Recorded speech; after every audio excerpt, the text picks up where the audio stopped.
Hey everybody, it's the Dirt Road King. I had a minute and was going to tell y'all a story about how I got kidnapped and held captive for almost 2 months one time. True story. Stack of Bibles, Lord is my witness.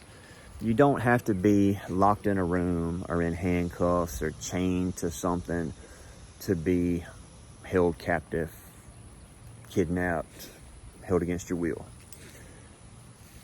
Back about 10 years ago, I had just got out of prison, which is another story for another time.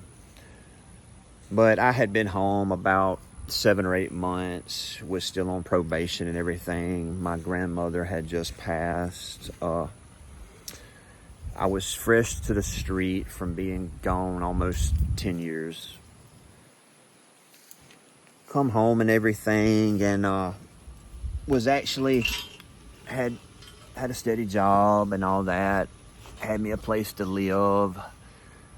Stayed in an apartment, part of a duplex house in Meridian, and that's where I was staying at the time. Was in Meridian, Mississippi. That's where some of my mother and the rest of my family live at right now. But anyway, so I had been dating a girl for a little while, which is going to be part of this story, and I'm going to give the names, first names, maybe last, of some of the people, because this story is so awesome that they want it told. Props to some of the people in this story.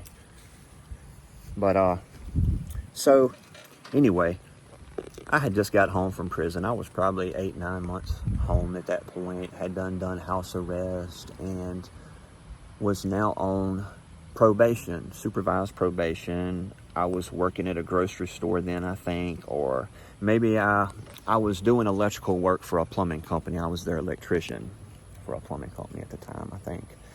But I was dating a woman who was actually a train conductor, of all things. And my dumb self met some woman online one day who told me her boyfriend or her man was in prison. And the prison there outside of Meridian, and she was trying to come down and see him and couldn't find nowhere to stay or anything like that. And she was broke and could only afford a bus ticket down. And I had 2 spare bedrooms at the time. Well, I was a big old dummy. And I let somebody into my life one day I never should have let into my life. And this person took a bus right then from Tupelo, Mississippi to Meridian, Mississippi. Somebody I had never met before in my life. I was being nice enough. I was going to let the girl stay, where she could go see her boyfriend or whatever at the prison there in Meridian. I talked to her several times. She knew I was seeing somebody and all that stuff and everything. And it didn't seem to be a big problem, It wasn't an issue or anything. No red flags were flying yet until I picked the girl up from Waffle House when the bus had dropped her off, and she had the hood over her head. And I picked her up and she got in the car and introduced herself to me, but she never looked me in the face. She kept the hood over her head, and everything. And we get to my apartment, and she goes to take the hood off, and she's got a tattoo on one whole side of her face is a spider web. Which, I've got tattoos. Lots of people have tattoos. That has nothing to do with it. But she had a big spider web on the side of her face and a big black widow on her neck. And she told me, she said that she was real self-conscious of it, and that's why she kept her hair in her face and her hood on. So, okay. Well, by that evening, I was captive. I was hostage. I was scared for my life. I was scared for my freedom. Within a couple hours, that girl had done everything she could to put me in a situation to where I had to do everything she said. The next day, she had my phone and was sending out text messages to my family, to my girlfriend, to my friends, to everybody, that I had found somebody, the love of my life, and was doing all this crazy stuff, and just quit talking to everybody that day. Just nobody heard from me again for like a month. And nobody thought this odd, you know. I actually snuck a letter to my mother at one point. I wrote her a letter and I told her, you know, what was going on, and that if I came up missing or if I came up dead, what had happened. This girl had done everything she could to find out anything she could about me, to blackmail me. She had me scared I was going to go right back to prison. This girl told me that first night all she had to do was pick up that phone and call 911 and tell them that I hit her or something like that, and they would believe her so quick and I would be right back in prison. For somebody who had spent, you know, the most part of 10 years in prison at that point, I was scared to death. This girl, even though I had been home, you know, 9 months, I've been around plenty of hustlers and had plenty of game ran on me, and I've ran plenty of game in my life and all that. This was something that these people had done before. This woman, this girl, she had done this before. She told me this, you know, this was something they'd done. They looked for people to do this to, suckers that would let them in, and this is what they would do. And she, you know, she told me she was the female leader of a prison gang here in Mississippi. I'm not going to say the name of the gang or nothing like that. I'm no affiliation to any of that stuff. I never was, never have been. But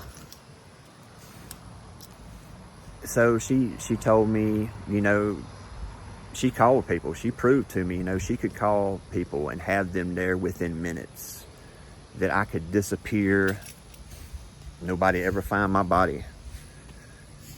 Well, after about a month or so of being held captive, being scared for my life, not knowing what I was going to do.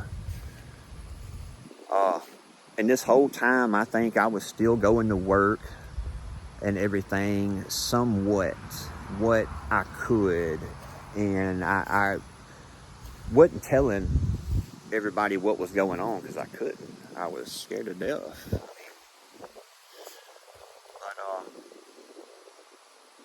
yeah.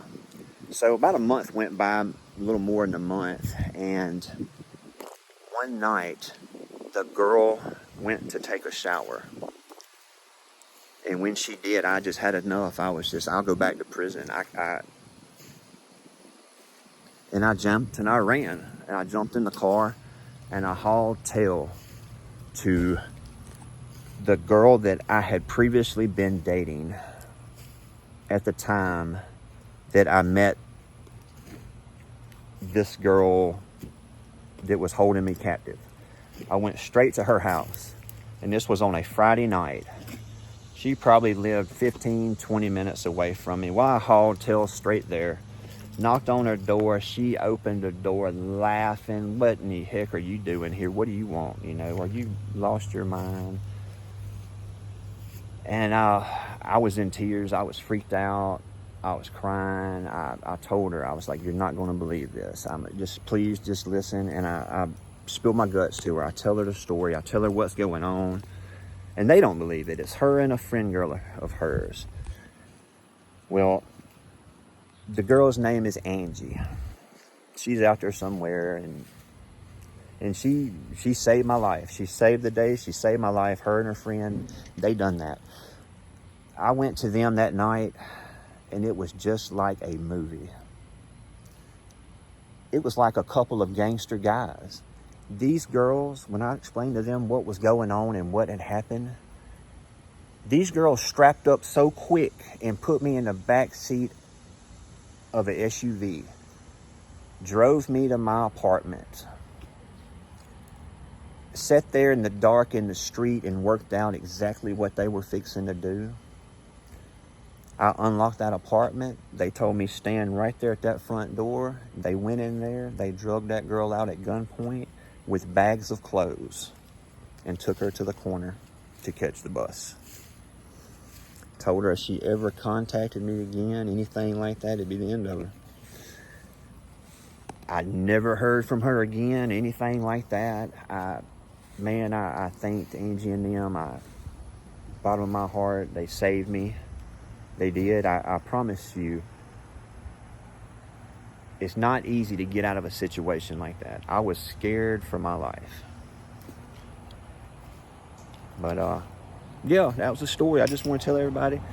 I got a lot of them, man. I've been through a lot of crazy stuff. But yeah, you don't have to be chained up or handcuffed or locked in a room to be kidnapped or held captive. And it ain't got to be a man. It can be a woman. It can be anybody. This little old girl wasn't 5 foot tall, 100 pounds soaking wet. I'm 6'4", 230. I was scared. The girl had me. But y'all, you live and you learn. You learn who you can trust. You can't let anybody into your life. You can't let anybody into your house. I was young and dumb. But y'all, you live and you learn. I'll talk to y'all later. Y'all have a good day. Bye.